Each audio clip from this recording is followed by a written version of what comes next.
அங்க சொல்லப்பட்டது பாருங்க, இயேசுக்கு முழு குடும்பத்திற்கும். அப்படி என்று சொன்னால் பூமியிலையும் குடும்பம் இருக்கு, பரலோகத்திலையும் குடும்பம் இருக்கு.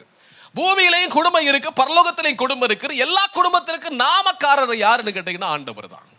பரலோகத்துல அந்த குடும்பத்துக்கு, பரலோக குடும்பத்துக்கு ஒரே தலைவன், ஒரே நாமக்காரன் யாருன்னு கேட்டீங்கன்னா ஆண்டவர் மட்டும்தான். அங்கே கொடுப்பதும் கிடையாது, கொள்ளுவதும் கிடையாது.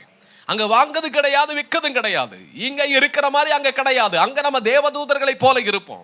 அங்கே நமக்கு உணர்வு இருக்கும், ஆனால் சரீரம் இருக்காது. அங்க தேவ மகிமையின் சரீரம் இருக்கும். அந்த இடத்துல தேவனோடு வாசம் பண்ணி கொண்டிருப்போம். அங்க தேவ சாயல் தான் நமக்குள்ள இருக்கும். அங்க போய் நீங்க சொந்தக்காரங்களை உறவு கண்டு பிடித்து அங்க போய் நீங்க பழைய குசலங்களை பேசிவிட முடியாது.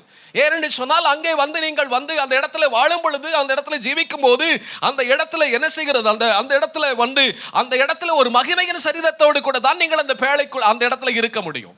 ஆகவே தான் இந்த குடும்பத்தை குறித்து எல்லாவற்றிற்கும் அந்த இடத்துல போய் இருக்கும் பொழுது அங்க போய் செட்டு சேரலாம் அப்படின்னு நினைக்க முடியாது. அதனால தான் ஒரு மனுஷன் தேவனிடத்துல கேட்டான், ஆண்டவரிடத்துல ஒரு சந்தேகத்தை கேட்கிறான். ஆண்டவரிடத்துல என்ன கேட்கிறான்?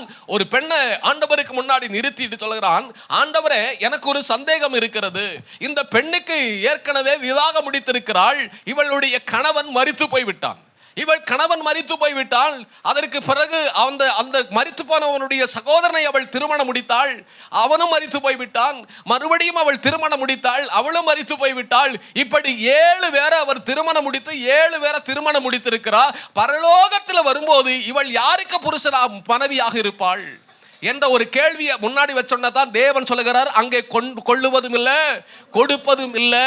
அங்க நீங்க போய் அங்கே மச்சன் உறவு கொள்ளாட முடியாது. அங்க என்று சொன்னால் அங்கே மகிமையின் சாயல் இருக்கிறது. இந்த பூமியில தான் நமக்கு இப்படிப்பட்ட உறவுகளை, ஐக்கியங்களை, நமக்கு சில ஒழுங்குமுறைகளை கர்த்தர் ஏற்படுத்தினார தவிர பரலோக ராஜ்யத்தில் அப்படி ஒரு காரியமே அங்க இல்லை.